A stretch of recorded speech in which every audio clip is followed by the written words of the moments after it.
حضرات حدیث کی روشنی میں ہے، میرے آقا ارشاد فرماتے ہیں قیامت کے دن نفسی نفسی کا عالم ہوگا، کوئی کسی کو نہیں پوچھے گا، ایک دوسرے کو لوگ دیکھ کر بھگیں گے۔ حد تو یہ ہے کہ دنیا میں پیار کرنے والا باپ اپنے بیٹے کو دیکھ کر بھگ جائے گا، دنیا میں ماں بیٹی کو دیکھ کر کترا جائے گی۔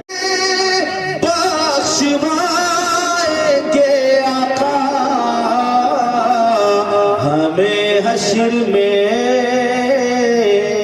ایک شعر اور سماعت فرمائیں، لحد کا ہمیں خوف کیوں کر رہے گا، لحد مانا قبر، لحد کا ہمیں خوف کیوں کر رہے گا، کیونکہ قبر ایسی ہے حضرات میرے آقا فرماتے ہیں القبر روضۃ من ریاض الجنہ وحفرۃ من حفر النار، یہ قبر جنت کی کیاریوں میں سے ایک کیاری بھی ہے اور جہنم کے گڈھوں میں سے ایک گڈھا بھی ہے۔ انسان کے لیے قبر ہی سے اس کی منزل شروع ہو جاتی ہے، قبر ہی سے سزا جزا کا معاملہ طے ہونے لگتا ہے۔ تو حضور فرماتے ہیں کہ قبر ایک ایسا گھر ہے جو قبر دبا دیتی ہے، یعنی اس کا گھر اس کو دباتی ہے، ادھر کی ہڈی ادھر نکل آئے گی، ادھر کی ہڈی ادھر نکل آئے گی، مگر سچے عاشق رسول کا ایک شعر سنیے جو کہتا ہے لحد کا ہمیں خوف کیوں کر رہے گا، کیوں نہیں ہوگا ہمیں ڈر قبر کا، وہ سنیں لحد کا ہمیں خوف کیوں کر رہے گا، وہاں اپنا جلوہ دکھائیں گے آقا، وہاں اپنا جلوہ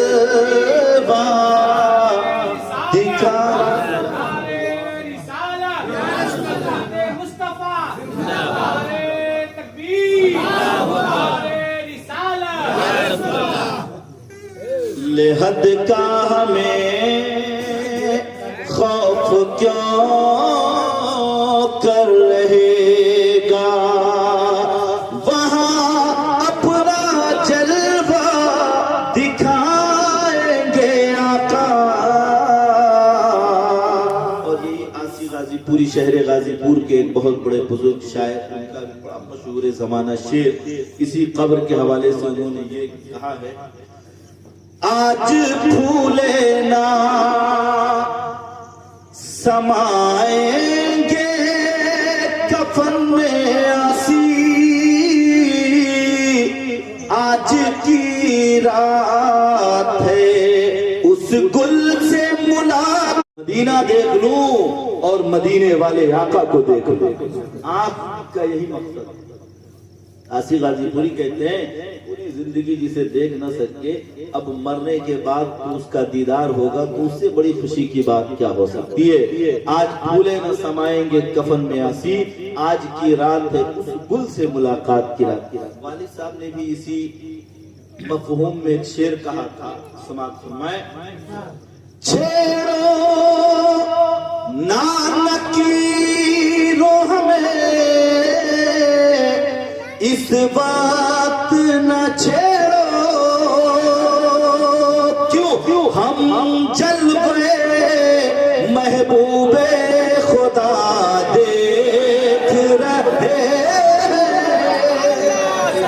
قبر میں فرشتے آئیں گے، آ کر کہیں گے من ربو کا تیرا رب کون ہے، ماں دینوں کا تیرا دین کیا ہے، ماں کنت تقول فی حق ھذا الرجل، قبر میں فرشتے پوچھیں گے بتا تیرا رب کون ہے، کہے گا ربی اللہ، میرا رب اللہ ہے، ماں دینوں کا تیرا دین کیا ہے، دینی الاسلام، میرا دین اسلام ہے، ماں کنت تقول فی حق ھذا الرجل، تم ان کے بارے میں کیا کہتے تھے، دیوانہ کہے گا ھذا محمد الرسول اللہ، یہی تو میرے آقا ہے، یہی تو پیغمبر ہے، یہی تو میرے داتا ہے۔ والد صاحب نے کہا چھیڑو نا نکیرو ہمیں اس وقت نہ چھیڑو، ہم جلوے محبوب خدا دیکھ رہے ہیں۔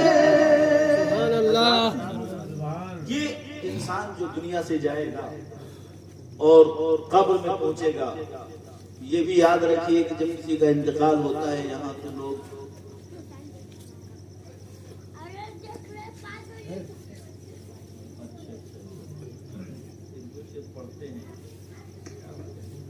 حضرات ایک دو شعر سنے. ابھی ساجد بھائی نے ماں پر ایک کلام پڑھا تھا، تو دو شعر ہے، اس میں ایک شعر ماں کے تعلق سے ہے. والد صاحب میرے پڑھا کرتے ہیں، میں بھی وہ پڑھ دیتا ہوں. سنیے گا ساجد بھائی. زمین چمن کے زمان چمن کے اور مکان چمکے، زمین چمکے زمان چمکے اور مکان چمکے، قدم حضور کے پہنچے تو لامکان چمکے، قدم حضور کے پہنچے تو لامکان چمکے. اور یاد رکھیے ایک بات بتاؤں، اکبر بھائی کی فرمائش کی سنیں، دنیا میں کوئی بیٹا اس وقت تک کامیاب نہیں ہوتا جب تک اس بیٹے پر اس کی ماں کی دعا نہیں ہوتی. کوئی ایسا بیٹا نہیں. کامیابی ملتی ہے تو ماں باپ کی دعاؤں سے. اگر کوئی بیٹا چمکتا ہے ماں باپ کی دعاؤں سے، منزلیں طے کرتا ہے ماں باپ کی دعاؤں سے. یاد رکھیے حضرت موسیٰ علیہ السلام نے ایک بار رب کی بارگاہ میں پیغمبر کا واقعہ سنیے. حضرت موسیٰ کلیم اللہ نے رب کی بارگاہ میں دعا کیا، پروردگار کل میدان قیامت کے دن جنت میں میرا ساتھی کون ہوگا؟ ہر کسی کا ساتھ ہوگا جنت. موسیٰ علیہ السلام نے پوچھا مولا میرا ساتھی جنت میں کون ہوگا؟ رب نے کہا اے موسیٰ سن، تیرے ہی شہر کا ایک فلاں قصاب ہے، قصائی گوشت کرنے والا، گوشت کاٹتا ہے، وہی تمہارا ساتھی ہوگا. حضرت موسیٰ علیہ السلام نے کہا پروردگار میں اس سے ملنا چاہتا ہوں، ذرا اس کا پتہ مجھے بتا. رب نے کہا موسیٰ فلاں شہر میں فلاں جگہ فلاں سمت اس کی دکان ہے، جاؤ گے ملاقات ہو جائے گی. حضرت موسیٰ کلیم اللہ نکلے وہاں سے گئے، دیکھا واقعی ایک قصاب گوشت کر رہا، کاٹ رہا ہے. کھڑے ہو گئے، کہا میں مسافر ہوں. کہا موسیٰ کلیم اللہ نے میں مسافر ہوں، میں آپ کے ساتھ آپ کے مکان میں رہنا چاہتا ہوں، کیا مجھے ایک رات آپ کے گھر رہنے کا موقع ملے گا؟ کہا اس قصاب نے بالکل موقع ملے گا، چلیے آپ ہمارے ساتھ. شام ہوتی ہے، دکاندار دکان بند کرتا ہے، تھوڑا گوشت لیتا ہے، ساتھ چل دیتا ہے. ساتھ میں موسیٰ کلیم اللہ ہے، اللہ کے پیغمبر ہے، ایسے جلیل القدر پیغمبر ہے کہ رب سے ڈائریکٹ باتیں کیا کرتے تھے، دور پر جاتے رب سے بات ہوتی ہے. ایسے پیغمبر ایک قصاب کے ساتھ گھر گئے. ارادہ یہ تھا دیکھے تو ذرا وہ قصاب کرتا کیا. کسی پیغمبر کا جنت میں ساتھی بننا کوئی معمولی بات ہے؟ سوچا موسیٰ کلیم اللہ نے دیکھے وہ قصاب گوشت کاٹنے والا کرتا کیا ہے. گئے جا کر اس کے گھر رات کو ٹھہرے، بیٹھ گئے، پانی پی لیا. قصاب نے پانی پلایا، کہا مسافر ٹھہرو، پانی پی لیے، آرام کرو. آرام کرنے لگے. اب وہ جلدی جلدی تھوڑا گوشت پکاتا ہے اور اپنی بوڑھی ماں کو چارپائی پر اٹھاتا ہے. پہلے اس بوڑھی ماں کے ہاتھ پاؤں دھلتا ہے، پھر چہرہ دھلتا ہے، ہاتھ پاؤں دھلتا ہے، صاف ستھرا کرتا ہے، تھوڑا پانی پلاتا ہے اور کہتا ہے امی جان آپ کے لیے کھانا میں نے تیار کر دیا.